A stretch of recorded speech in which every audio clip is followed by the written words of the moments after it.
ngày ta te hobung mi te hazo se pathian phat thei bo wa tu ni a ki pan tha pha se khom thei ding am je pathian tang wa wen he i to tham na hawa zong kilal he jiang tan tin sumla pai hol na wa zong hasan tam ta he achu am tan i thau zong cholin tin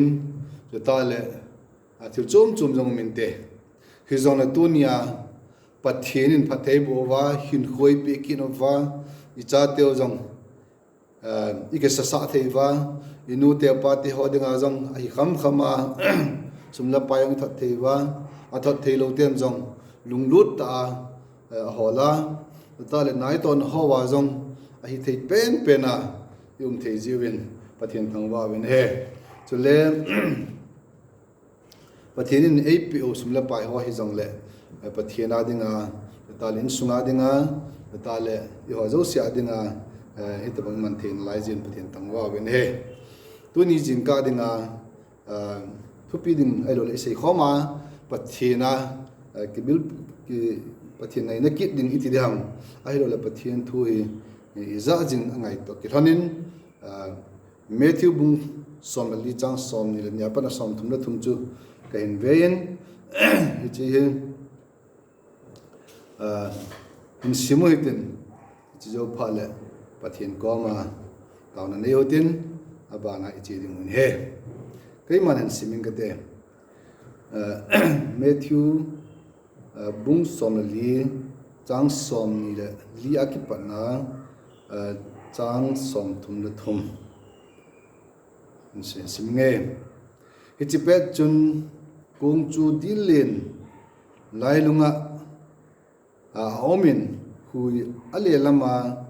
anun je in tui kinongin kung chu ale le jengin hi chun khowa kunin aman tui chungalam a hin zonin a heng lamu wa hungin a hi aman chutia tui chunga lama zot chu a se ju ten amu win zomi a hi tin ati zawin akicawin ausut tawin he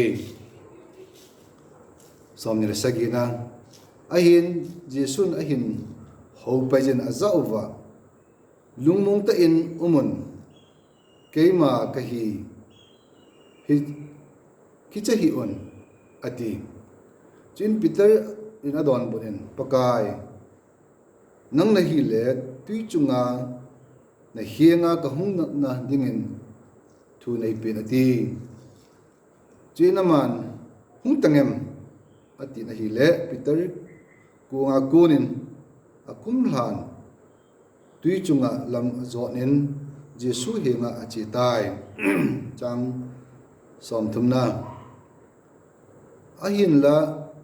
huinun chu amun ahi le akichatan chin halut ding akikutan ahi le pakai nei hu in tin asam ta na hi chin jesu na khut alhan aman pajin vo ta san hlom ibola na ta san lalham ati chizovin kunga akal phat phanin hui athip jim ta na hi chin kunga ho chun pathian chapa ta mong na hi atiwen chibai abu ta wen hi pathian hinga ki pa thu se na le i hon i het thi vai man cha thina ding win pathian ko ma taw na nei hote ke hoi ngai lo ka pa hingjing pathian leisi na ka pin naw nun pa chata le ke ho jong tui si ang ke si mi jong lam pakai nangan phatin nei bu wa na lo pi na ho nei sei pi wa dunia jong nang ma he ka pathin he ti nei sei pi jina min ka tham wa be ne ka pa hingjing pathin na tong tam ta ka amun ale thil chom chom bol ka amun a he lo le hat nei theilo a he lo da mo jong ka ding ka ta sanin ama a he jong la ka pa hingjing pathin dunia he ji khopi sunga na chate kiloi khom ki ho kiloi khom hi lovin Jesu Christa kiloi khom pi ka hi na awa phat jong tamta jong hi a chum chum man kan ei khom ji nawe ka cham cham bi kan ei nawe a hin la pakai nang ma ho in ka hung khom wa na wa chai la ka sa wa na thuing ka seyo wa ka taw khom thei naw hi tu ka la hin la sam ta in wa noi thil su za lin a hin lam pakai nangin ki ho nei lung se ti ka het jin min ka thang wa we ne he ka cha te ho zo nangin phat thei bo in ka ji te ho zo nang man phat thei bo in mi pa te ho zo phat thei bo in hi ta banga chu nang ma happy na to ki hona a to na chi wa nang ma to ki hon dingin ka ki kan tiam ben he a hin tu ni hin ka pa hin jing pathi nang ma thu tham chai zong le ka sei na ding wa hin nang ma thak ga we ne pi wa na so pa ke ma zong ne pia na mi te zong angai na na gol kitup ta kan ei jing thine ding win na kom ka taw hi zakai ka pathin na lo pi na hidingin dam lo te jong dam na pin ha sa sa te jong ha sa ki pa na pin ne le cha ha sa kam vai jong le pakai nang man phathei nei bun Allah na ding nei pe win ka sum lon ho wa jong pakai nang man min nei pin tan kom ka taw hi tu na ka sei do ding hi pakai nang man na lagaw na taasa na pathei bo na ki ho zo se dinga kama chana hi the dingin Jesu minin kom ka taw ne hi amen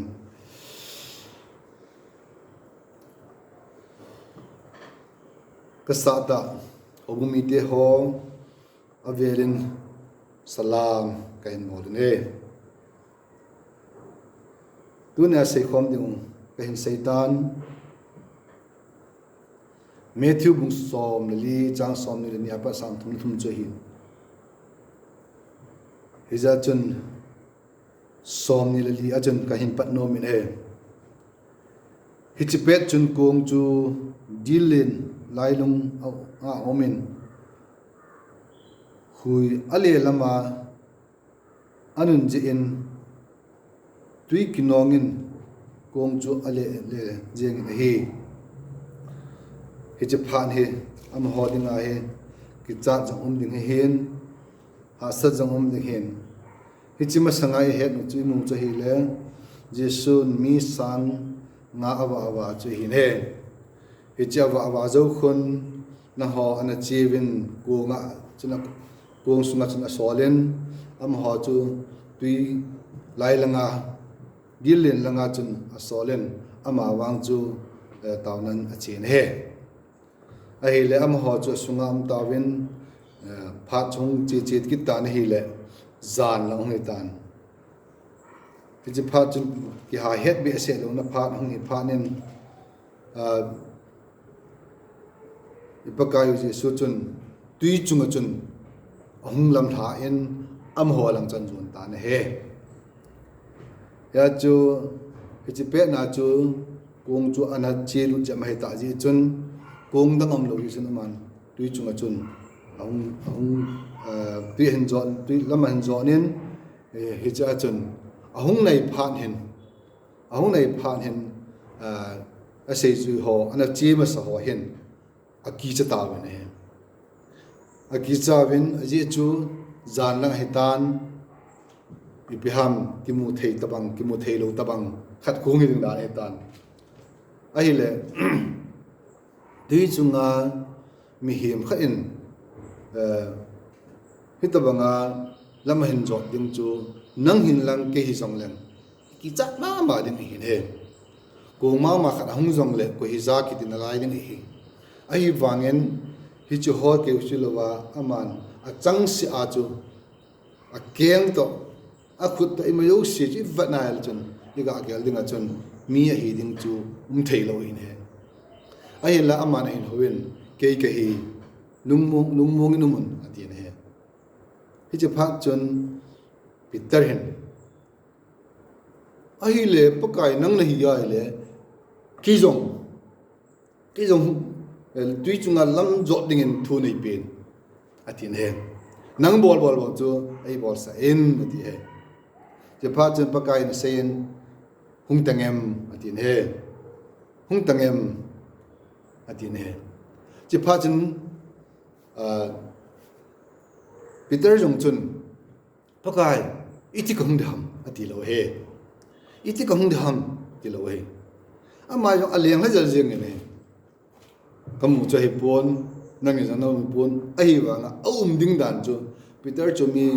mi gang ai hiền thiel ball ai lo lại pham gang ta thiel say ipi hoa hiền cái gì cho nó man ít thì không được thì dùng cho cái buồn cho ta lại mi họ đang họ có mà dùng chun in dom lawin ati buồn bowling chu khat cham pu ai wangin ama la gel chu pakai ko ma chi ding chu ama a chi thea le kyong ka hi thei de ai lo wai le hung tang em ti a chu ama thua chu chi jing in he Peter hi hoi tai ge lai le atupi mong in he atupi mong in he pakai ni sei le men hi ai wangin ama tabang om pu ne ize chun tu chung alama zo chun ama ha ki chawin ai wangin aki ho tu pha chun a thau nom ta ne he ya chun hung tangem atin ama ko ma chun a chi jing in he hi chi hin iki ho ni gel ding chu hi le ngol hoi ta a long a hi lo wa hi le iti bol ham ti jong do ding kilom ta chu hi ne a hi wangin pakai chun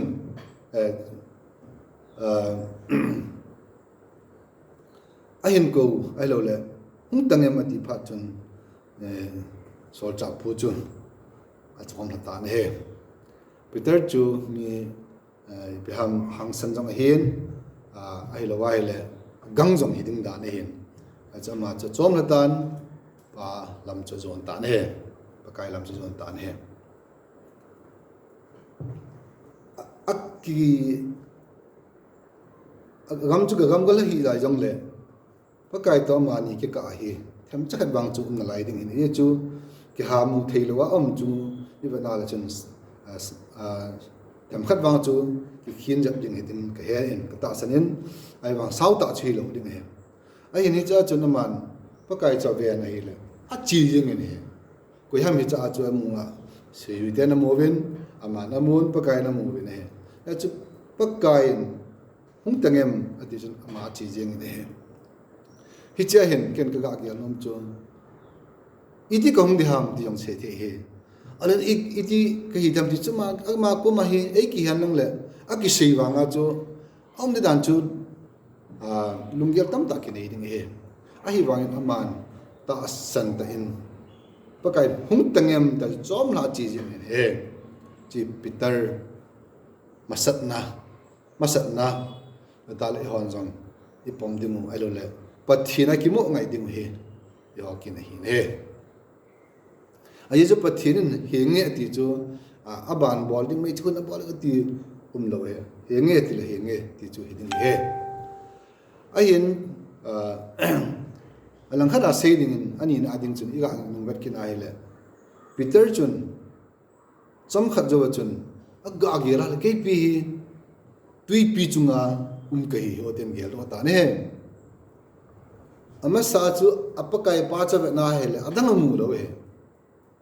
ama bu chu ama yong na hiding hin ama yong chi he hin hi ji chun aman kho sa pu ne a hi wangin aban apam la adunga tui ho chung gen vet pha nen ain vet pha nen ama hin hong gi chata ne hong gi chatan a hi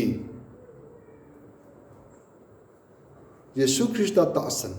ai lo la apakai pa ta sana leng hapa chu cham chakhat jo kitchen cham chak jo kitchen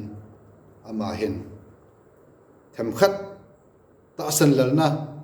apakai pa chu ata san lo ham ama la ma ki ta san lam ai pi che de chi ma sanga chun aman nung hai lo na ai lo le ki chat na ai lo le ji ta bang sa nei ta ne hi ji pha chun ma tui la chun a keng chu a chi lu ta ne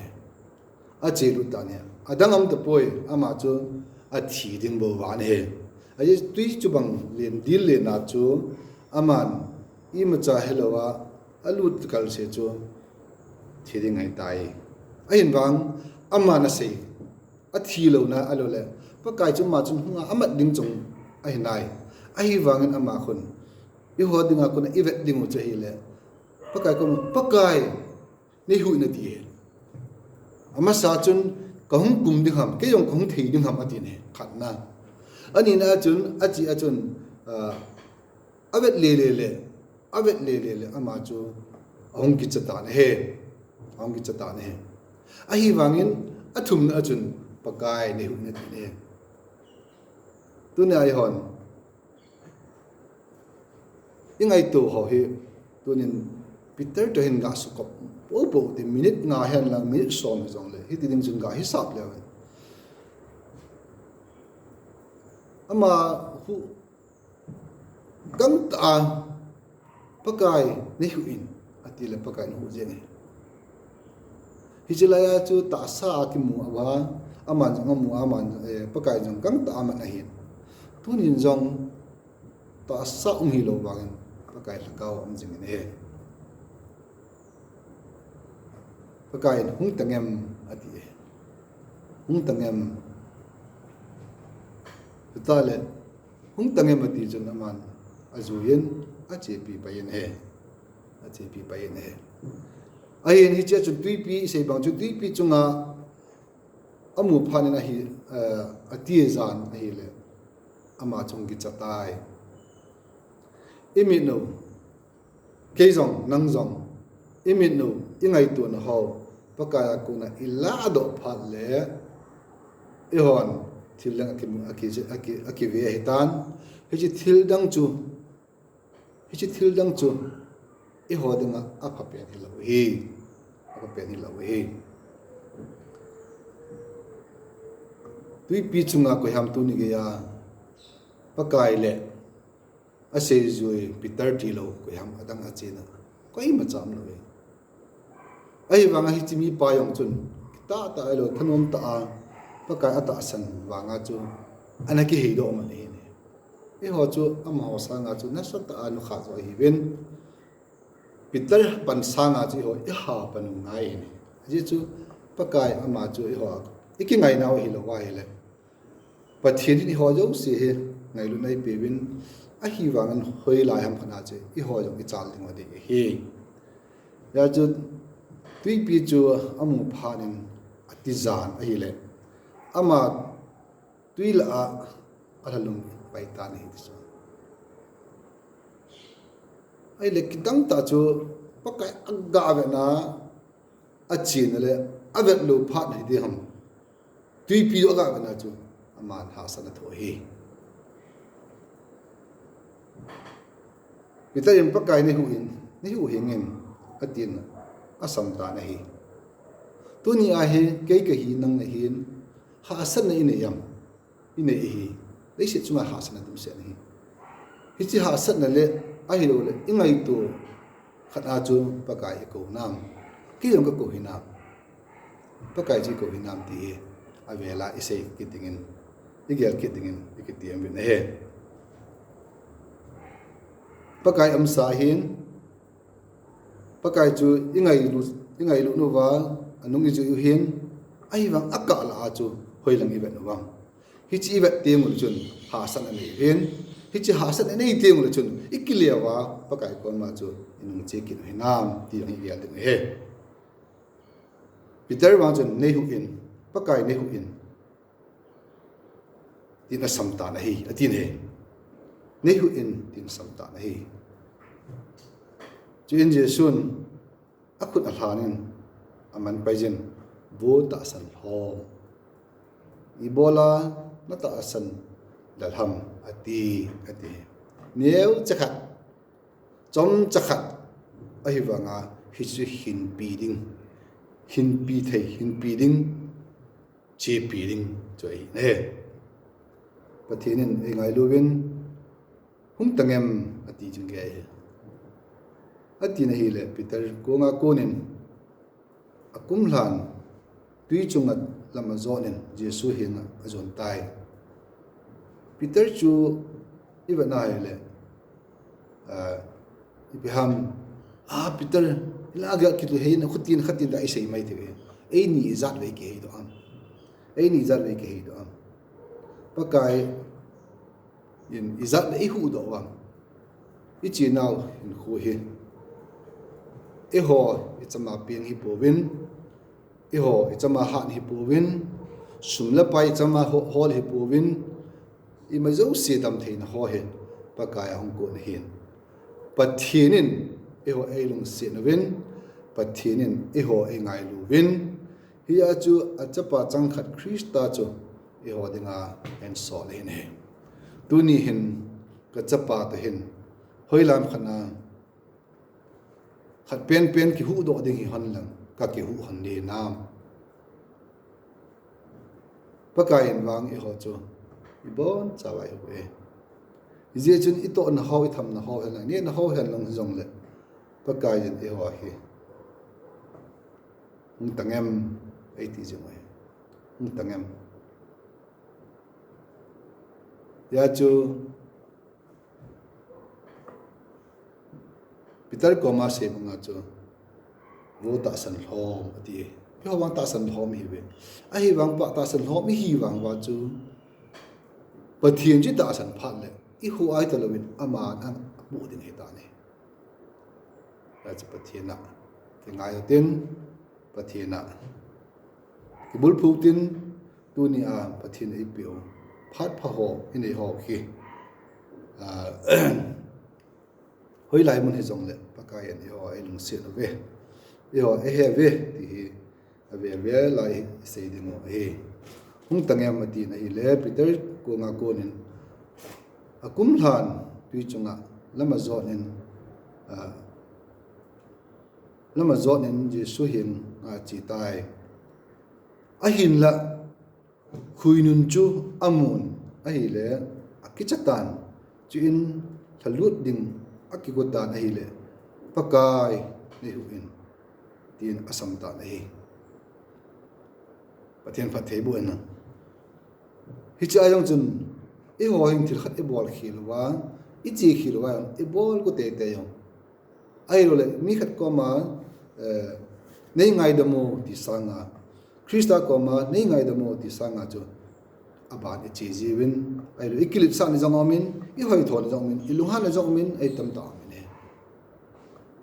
mi him chung hi han lang pakai chung hi jong le I bol khila mai le ke yong nang jong tu na ki pat phat ki ding chu pakai ne huin ka gol pa ai lo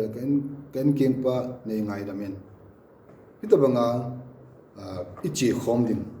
nei huin nei pan pin ti ai sei thi banga chun I pan na dinga sei dinga I pan jing din ngai ne chu ta le I ho ke ki hi lo wa mi ho yong chi sei pi ngai ne hi a chi ho Christian nung zui ti a ki men bo hi ve pathin phat thei bo win tin hi chi chom cha jong le Jesu tui chunga lama zot a hin pakai ke jong ka hong thin thu nei pen pakai nei hu in ti ho hi yo a hin pakai chun ki che ta vo ta san ho I ti he ata san hom chi hinaw ve ama ta bang hi po ve hi zong le hi ta banga ki hei le lo dingin pakai ki nga dingin I bon chawi ki tiam ben he pathin hi nga ki pa thu sei pumin taw na nei hote ki ho zo se ngai lo ka pa hing jing pathin tu ne a zong na thui hoi chom chayong ka sei khom hi na mi te hon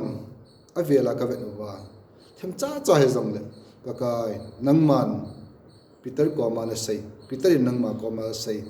ha san ho le ki pan ho chu tu ni a kon ka sei khom hi ka ha sat na zo nang ma mi ti ka he thin no kom ka taw ni Peter chu ka ki ge lo wa le ki tai mo mai the hi lai chun hitin a ki hei do ki ti mai the a hi wangin ama chun pakai ni hu na ti ki ho hin pakai ni hu ka ti hu nam mi him ka ki hu sa wam a hi lo le hoi lam khan a chu ka chi do bu te wam sumla pai ka ki hu sa hi lo hi ka bol khi ma nang ma ko man ki hung ki lewa ka ki pa na ho jo sin ma kam ka sei thi na ding man nang ma na so pa kai ma ka hi ka in sum mi te ho na ho bu mi te ho ki ho zo se lung se tan phat thei nei bu win ti a le pi win ti a tu nya hi chu sang hi ka la wa hi sei bi ki dingon Jesu Christ am kom ka ta hi amen